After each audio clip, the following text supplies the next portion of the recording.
Good afternoon and welcome to the Happy Half Hour.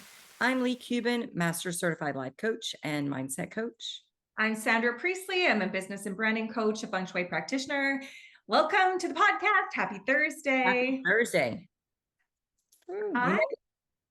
We made it. Today I'm drinking de-alcoholized red wine.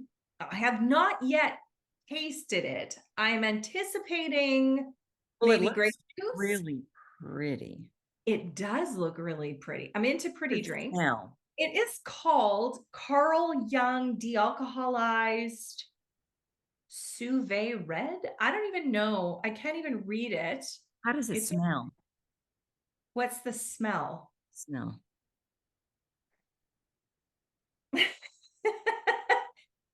Slightly like vinegar. Oh, good. Okay. Grape vinegar. You have the water off to the side in case. I should have. That would have been smart. Oh. Slightly vinegary. Not bad. And quite frankly, I just love the look of it. So, I mean, that Beautiful bumps it up a little bit. Yeah. But I have been drinking. So this might be a swing and a miss, Carl Jung. I don't know. But I have been drinking de-alcoholized wine, near beer, like de-alcoholized beer, which, P.S., there is a lot of kinds, and decaf coffee. And I am none of those things. Like, I have a t-shirt or like a tank top that says nothing decaf. I openly said decaf is fake coffee, is not coffee. You might as well be drinking dandelions, crushed up dandelions, Yeah. And I was wildly against decaf. Like, why the fuck are you even drinking it? I had never really tried near beer because I like beer and clamato juice and de-alcoholized wine. I just started drinking a little while ago because one of my friends doesn't drink. And she had given me this, and I'm like, actually, this is pretty fucking good. Nice. But what was interesting is like, I was the really strong black coffee drinker. Like, this is who I am kind of thing. Like, I prided myself on like, when people would say, what is it that you would love? Like, the thing that you would love the most when you come to the city, like, what would you like? And I'm like, a strong, really good black cup of coffee. The stronger, the better. Like, I want it to show up on a drug test kind of strong. Yeah. And I was the one, I worked in bars. I would drink like shots of whiskey, no problem. Shots of gold tequila, no problem. I loved wine. I loved beer. And I never ever dreamed that I was wildly against decaf. So the fact that I drink decaf now is like shocker number. Yeah. 1 through 100. Right. And I realized like I feel better when I'm not drinking the caffeinated stuff. Like you don't make any coffee. I just drink the decaf now. And walking away from that has been interesting because I was completely resistant to changing that identity that I held because I was so proud of it. And now to say, no, I just drink decaf. And most of the days I don't drink decaf at all. I don't need it. Yeah. But I used to love a cup of coffee in the morning. Like, it was just part of my day. It's a routine. And now I can have a decaf, but it's not part of my day. It doesn't give me the same, it doesn't feel the same. Yeah. Anytime I've given up coffee and gone to decaf, I've quit drinking coffee. Yeah. Because I'm like, it's not the same. It's not, it's fake. It's not the same. And I do. I drink it in the morning. Once in a blue moon, I'll have some in the afternoon, but it's usually when I mix one of our vanilla shakes with it. So it's like a meal. I saw that. Looks good. Oh, it's so good. But I can't do that too often. because Sandra, it gives me a little buzz. Yeah. So I mean, it really does. It gives, and so I'm like, okay, you can do that once every couple of weeks, but you cannot do that every day. Yeah. But it is a special thing, especially if I'm dragging ass a little bit. Yeah. I'll have that night, and it does. It just gives me a little pep in my step. Mm-hmm. So, I know. oh, okay. So, What are you drinking? I well, forgot to ask. yeah. I got all excited about my own stuff. So after the show last week, I told Paul, I'm like, I need some Empress.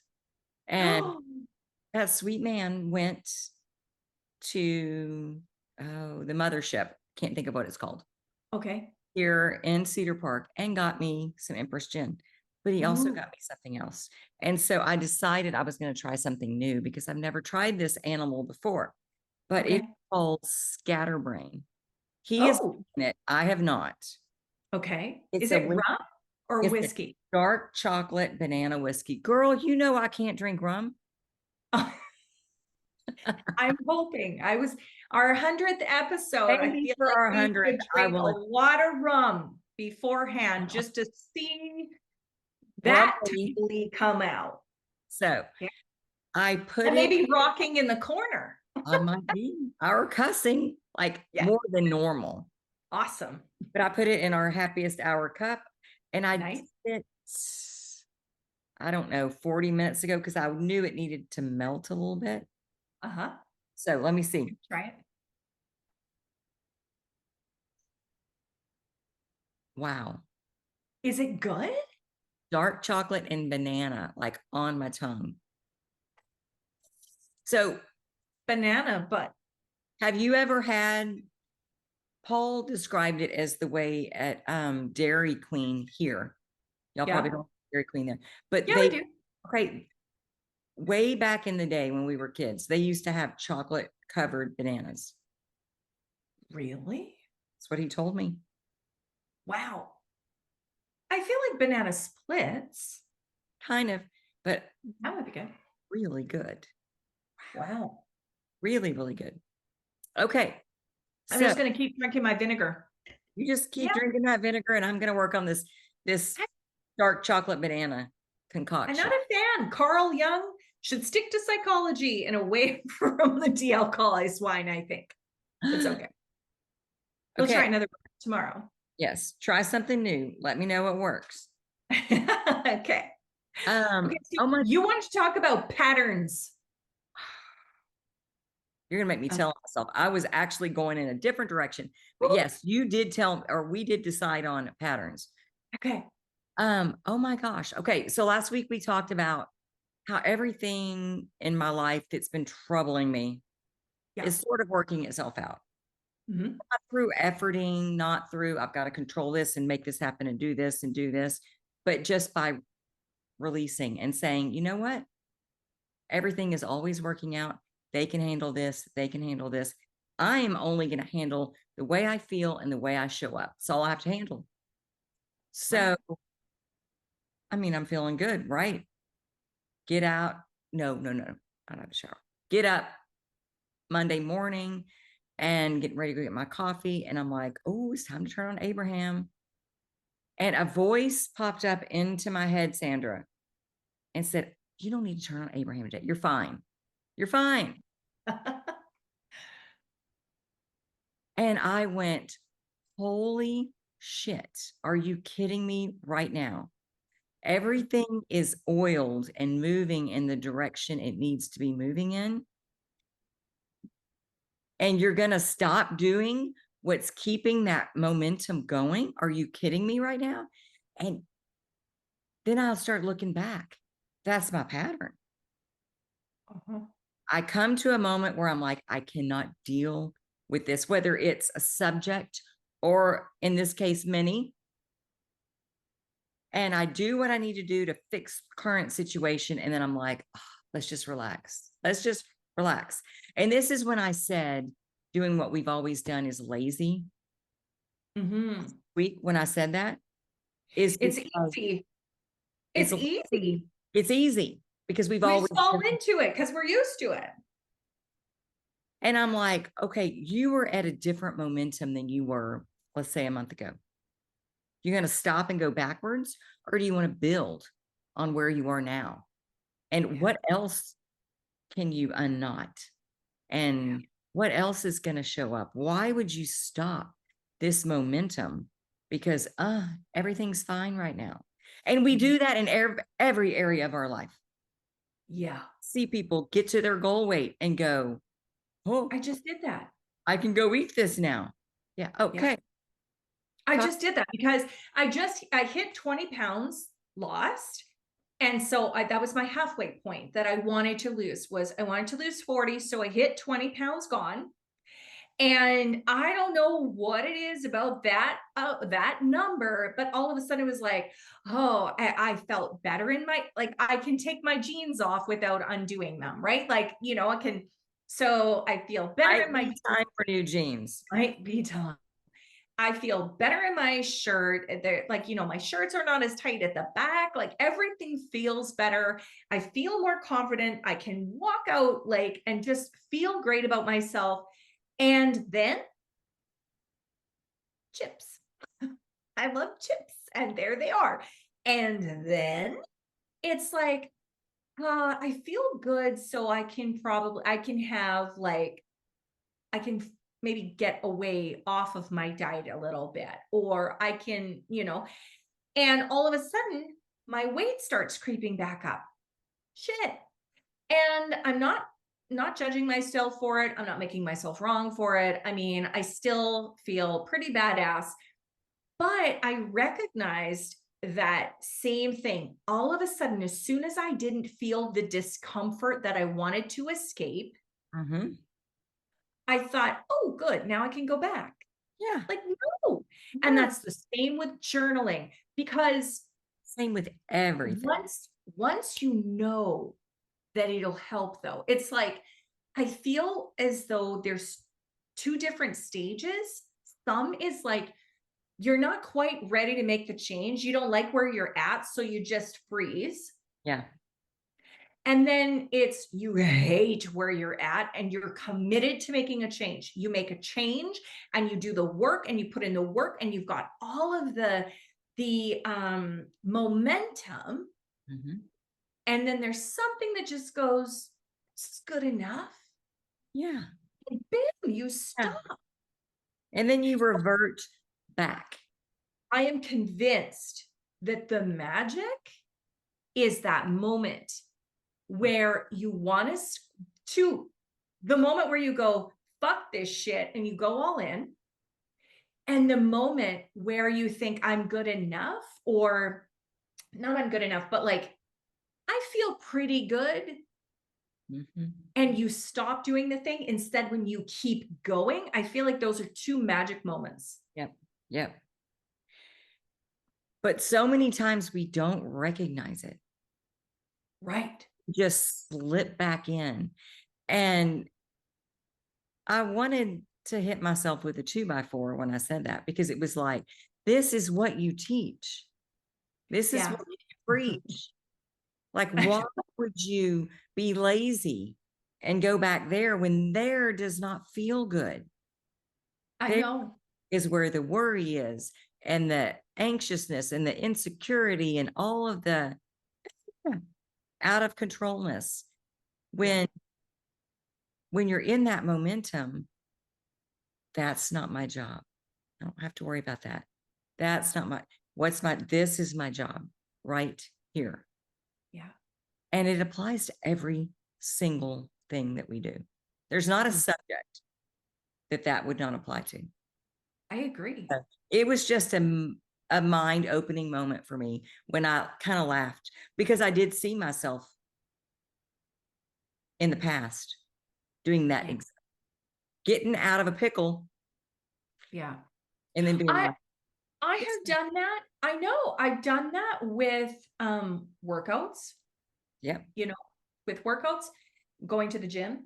I have done that with going for walks. I've done that with journaling, right? Like, I get to the point where my life sucks shit. And so I journal through it. And then all of a sudden it's like, oh, I feel pretty good today. I don't need to journal. Yeah. Lie. No, girl, because that'd be a magical moment when you journal about how amazing your life is and how it could get even better. What else is out there? What else can we create? What else is possible? Mm-hmm. Like, yeah, I know. And I love the moment where it all becomes clear though. You know, you must have maybe cleaned your windows. I was just talking the other day about feng shui, how like if you want to seek clarity, you clean your windows and clean Yeah. your mirrors off. Yeah. It's so true. Yeah. It's Clean your so true. car. Your car, I know. Yeah. Which, speaking of, mine needs a bath. I'm telling you, yeah, I feel like those moments of clarity are just the ones that will stick with you forever. Yeah. And you know what? I didn't stop. I love I it. went, no, ma'am, not today. I love it. Probably what I said was not today, motherfucker. Yeah, that's my personal Leigh favorite. I think we need to put that on a mug. Oh, yes.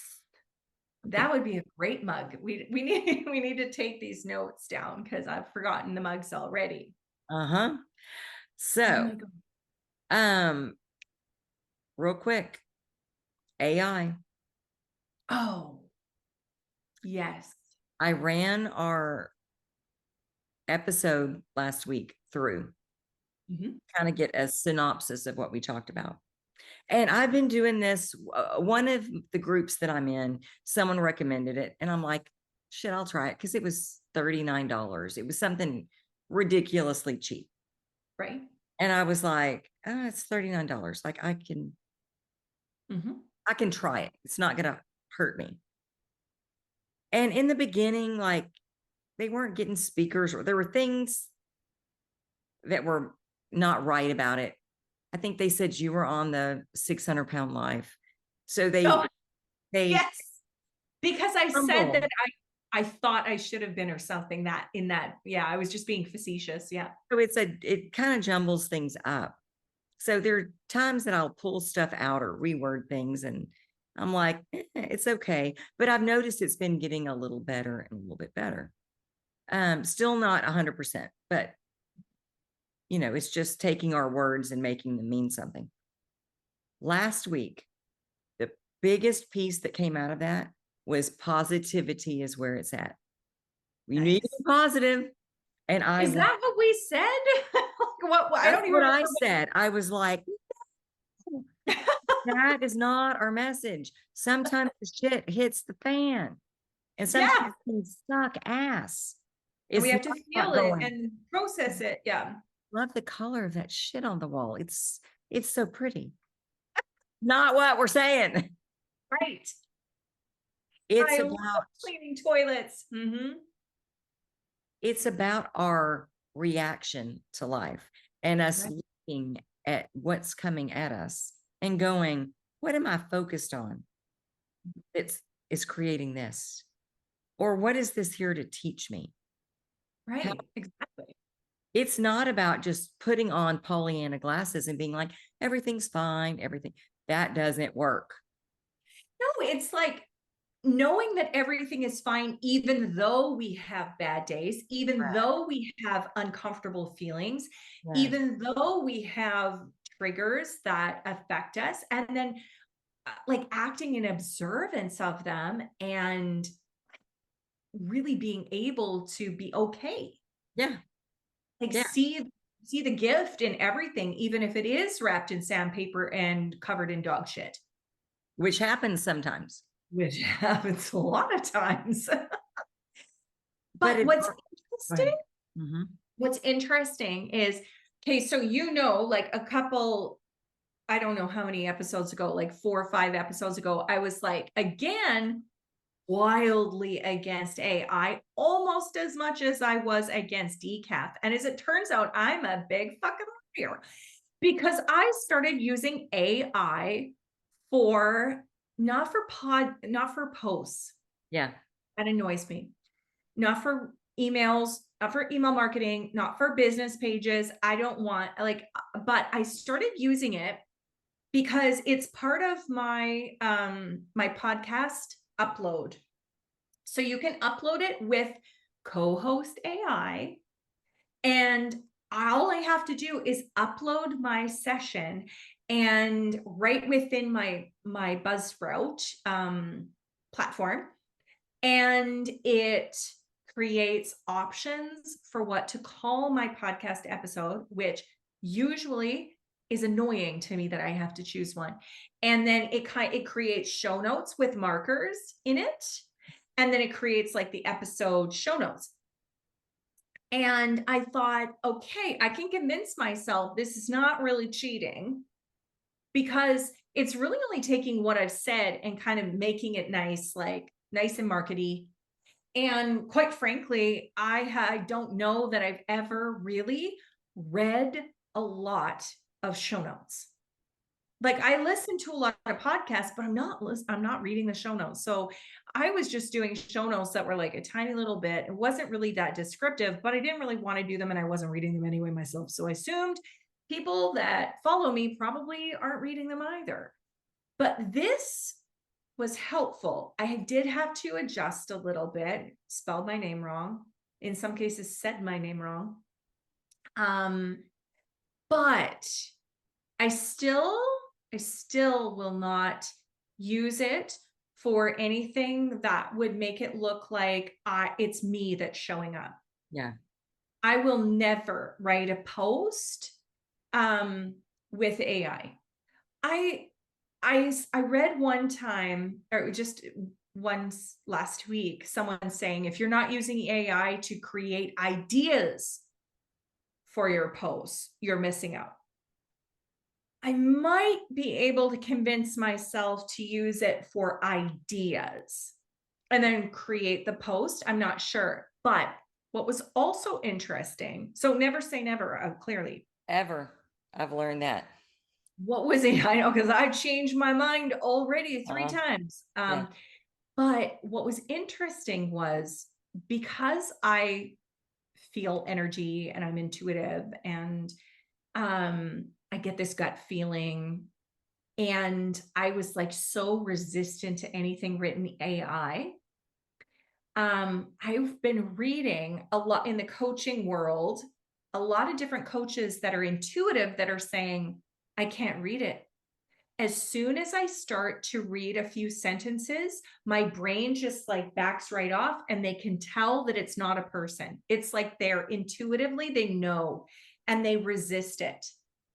They also cannot use it to write their own stuff. Like, they're massively resistant to it, but they can't create a topic using AI and go off of that and make it their own either. Like, they're absolutely resistant to it completely. Their intuitiveness Yeah. is like resisting the technology. Isn't that interesting? It's interesting. I know. And there was all of these intuitive people going, girl, me too, I can't do it. Yeah. So I feel like this is going to come around. And it's interesting because you hear people go, if you can't adapt to this new technology, you're going to miss the boat. Yeah. And it's just, so I like to be open. I don't know, but I know that it's not 100%. It's not what I have seen. And it's not that I'm dissatisfied with the service that I paid for at all. Yeah. Yeah. I think it's a great value, but it's not 100%. When you say that you like to be open, apparently I like to be publicly closed off and then have to be publicly reversed, like completely Frying reversed. you open. Yeah. Like, publicly denounce my previous thoughts. But yeah, it's so interesting. But I feel like we're going to come back from this. Yes, AI is helpful, but I don't want to read a book that was written by AI. No. I like the personal, the human connection. Yeah. I like watching people on video. Yeah. I don't want to purchase an AI created course. It's just content with no heart. You know, that's a great point. Because, wow. And I've And never really thought about like a course like that. But I think well, that has it's to come people that from, are doing it though, right? but that has to come from us. That's our magic. Well, Does yeah, AI have magic? I don't think so. this has, yeah, They're just I trying to know. figure out what we were saying, what we say, and they got it completely wrong last week. Yeah. You Damn know it. what was interesting? So I have this chat GPT app again. Like, oh, why? But I have this chat GPT app because my friend was like, you've got to try it. You've got to try it. You've got to try it. Ugh, it's like the decaf. And so I tried it and I what's funny is like I am not good with this app because I want it to have the personal human connection. So I'm like, what is, I can't remember what the question was that I asked, but it was something like, what is the top mindset journaling prompt for entrepreneurs that you have for me? We do not have these options. I mean, everything, I asked a few questions, but it was like, basically, bitch, we're a computer. Yeah. Like you're asking for Figure it out, Sandra. humanness, right? You're asking for humanness from a computer. Like, what do you not get? Yeah. It was nicer than that, but not much nicer than that. And I thought, huh, okay, here is the exact reason why I do not jive with AI. Don't need it. And on that note, we're out of time. We're out of time. Wow, how did that go so fast? It always does. It always does. Always. Thank you, Sandra. This was awesome. It was. I'll see you next Thursday. And thank you guys for joining us. We will see you next Thursday on the Happy Half Hour. Bye. Bye.